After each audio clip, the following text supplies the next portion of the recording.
The need to develop an accurate understanding about the behavior of complex phenomena based on timely, reliable, and actionable information, in order to assess potential risks and opportunities has been present since the dawn of civilization itself.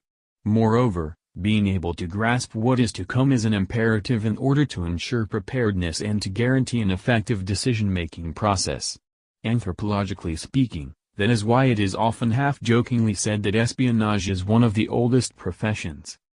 This necessity to foresee what lies ahead is so deeply embedded into the human psyche that it is even reflected in many facets of our culture. For instance, the Bible tells us about the story of Joseph, who was appointed prime minister of Egypt by Pharaoh himself because of his ability to anticipate contingencies.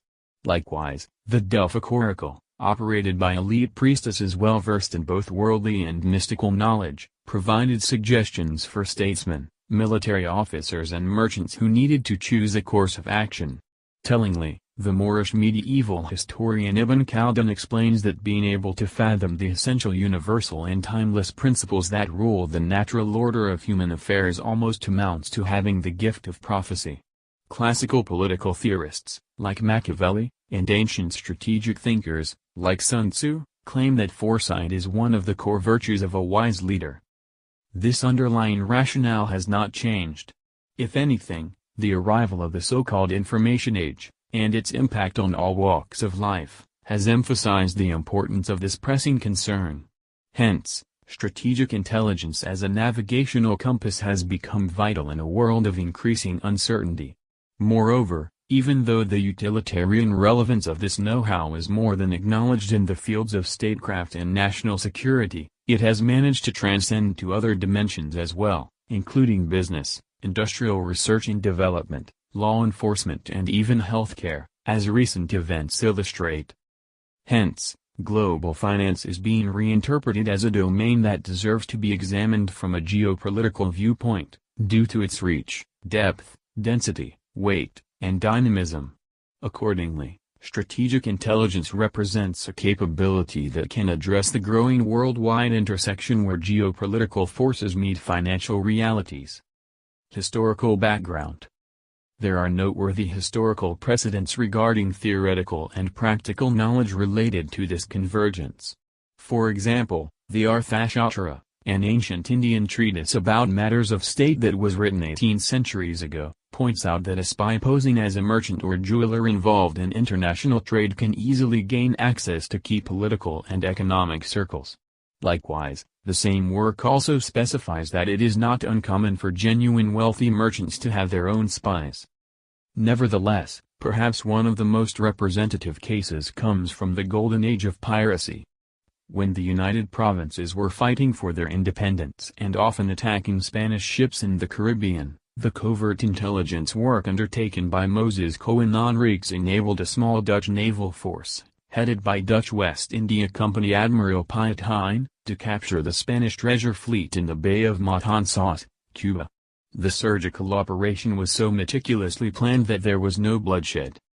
The captured cargo included not just precious metals and goods from the Spanish Main, but also luxurious items brought from Asia by the Manila galleons, including silk, spices, gemstones, jade, silk, pearls, porcelain, ivory and carpets, amongst others. However, this was not simply about stealing wealth. Actually, this episode represents an act of asymmetric geoeconomic warfare, since it disrupted seaborne trade between Spain and its colonies in the American hemisphere. It undermined the Spanish royal treasury's ability to keep funding the war effort in its conflict being fought with the Netherlands, and it delivered a humiliating blow to Spanish imperial prestige. In this case, the lines that divide geopolitical and economic interests, as well as state and non-state actors, are rather blurry. Nevertheless, private actors have also resorted to strategic intelligence in order to calculate the influence of geopolitical factors on their investment projects and to enhance their competitiveness thanks to a heightened sense of clarity. Actually, that is precisely how in the 19th century the legendary British firm N.M. Rothschild managed to overtake Barings and achieve a dominant position in the London bond market. Thanks to its wealth, influence and foresight, The former had developed a superior capability to process information from many sources. According to the renowned historian Neil Ferguson, even Downing Street occasionally consulted the firm in order to gain a better understanding of international affairs for the formulation of foreign policy. Just as in the previous example, this case combines financial and geopolitical aspects. Current trends. In order to envisage what the future might bring, strategic intelligence offers an interdisciplinary perspective that integrates military, political, diplomatic, economic, technological, social, cultural elements in order to be able to discern the trends that are shaping the course of events in the grand scheme of things.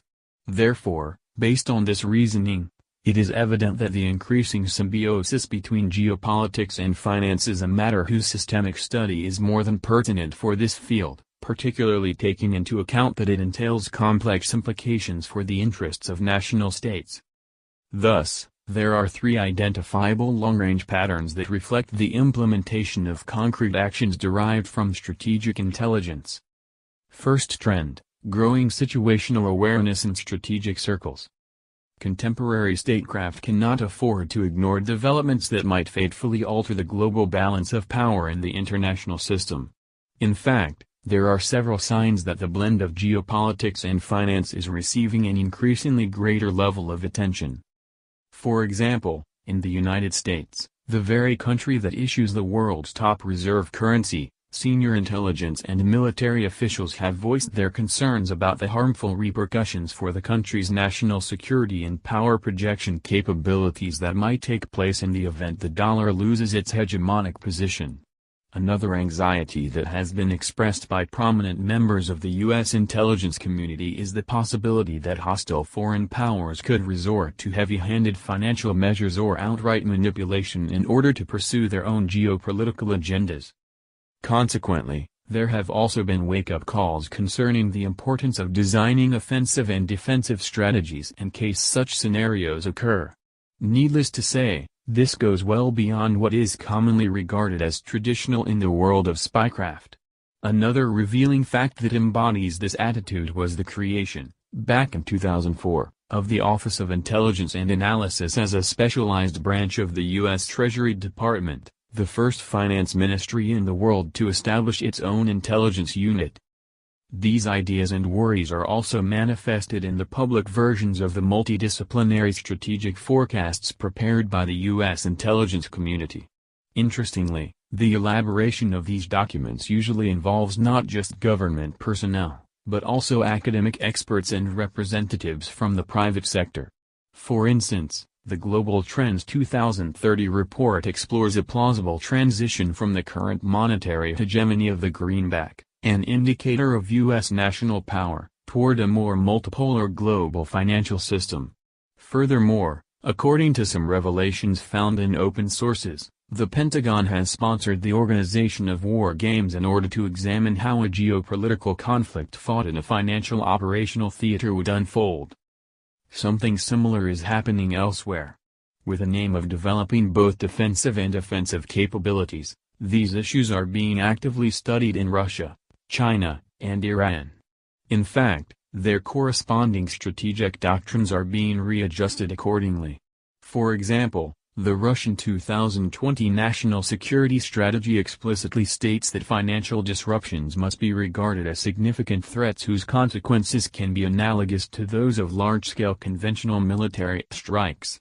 Chinese military strategists have also discussed in their writings the lethal destructive potential of financial warfare. Predictably, counterintelligence is also playing a role in these dynamics. For example, Swiss authorities have even expelled foreign diplomats for their alleged involvement in clandestine activities and financial espionage. Nevertheless, non-state actors are active in this game as well. This is hardly surprising if one considers that, contrary to what some economic theories preach, there is no free and unrestricted flow of information in financial markets. In fact, privileged access to undisclosed information is an unwritten rule for many financial operations in which large sums of money are at stake. An instructive example is the case of credit rating agencies, entities whose purpose is to process countless volumes of data through analytical methodologies in order to bridge informational gaps between debtors and creditors. In other words, information has become a strategic commodity that is coveted by financial juggernauts. Likewise, in order to prevent and counter dangerous threats in highly competitive business environments, several banks have integrated intelligence units in order to heighten their security standards. For that purpose, former soldiers and intelligence analysts experienced in tasks related to counterintelligence, counterterrorism, and cyber defense have been hired. Finally, other inhabitants of the financial ecosystem are following the same structural pattern. In fact, it can even be argued that some investment funds rely on operational tactics to gather information from both open and confidential sources as a critical input that can guide their strategic decisions. Second trend, the rise of currency geostrategists. From a long-range perspective, the essence of central banking, that is the management of monetary policy, has changed little over time. Such task is so complex and involves so many variables that central bankers are often depicted as characters whose cleverness, worldly encyclopedic knowledge, and esoteric savoir-faire are seldom fully fathomed by the uninitiated. Nonetheless, beyond colorful metaphors, the role of central bankers is critical since their attitudes, beliefs, conceptual ideas, actions, and innovations shape the nature of what money is and how it works. In this context, there is a relatively recent trend that embodies the convergence between geopolitics and finance in the realm of monetary policy. Since the early 2000s, several central banks, mainly from the Asia-Pacific region and the Eurasian heartland, have been pursuing a strategy that intends to gradually diversify their foreign currency reserves away from the US dollar.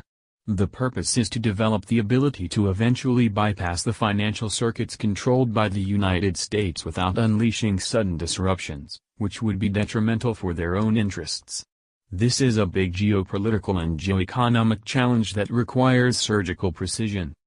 These plans entail covert components, like clandestine gold purchases, as well as the use of active measures like executive decisions, relevant transactions, public statements, the negotiation of deals, in order to test the relative strength of the greenback, the reactions of relevant stakeholders, the behavior of financial markets, and the speed of these processes. In other words, it relies on tradecraft related to the collection of actionable intelligence for analytical forecasting and prescriptive purposes. Another interesting development whose consequences are still unclear is the growing interest of both Russian and Chinese monetary authorities in exploring the potential creation of digital currencies in the near future as a vector for the advancement of financial structures that one day could theoretically offer advantages that diminish the supremacy of the US dollar or at least offer a feasible parallel alternative. In other words, the technocratic design and implementation of monetary policy, as a quintessential expression of high finance, has always been a highly intricate activity, but its structural evolution has been conditioned by geopolitical factors and, as a result, is gaining an unprecedented level of strategic depth. Third trend, the evolution of both market and finance. In the present context, great powers are aware that the disruptions triggered by hostile economic, commercial and financial actions can undermine their national security. Hence, the edification of defensive and offensive operational capabilities in this respect becomes an imperative in terms of grand strategy. In order to accomplish such an aim, their institutions need an advanced expertise that is not widely available in traditional intelligence communities. Thus, the corresponding analytical horizons have to be widened, and that endeavor necessarily involves non-state actors, like banks and all sorts of private financial entities. The transversal omnipresence of finance in the modern world offers windows of opportunity to gain a better understanding of what is behind the curtains in all imaginable situations, which is of course useful to unveil strategic secrets. For example, the City of London, one of the world's most prestigious and vibrant financial hubs, embodies this axiom.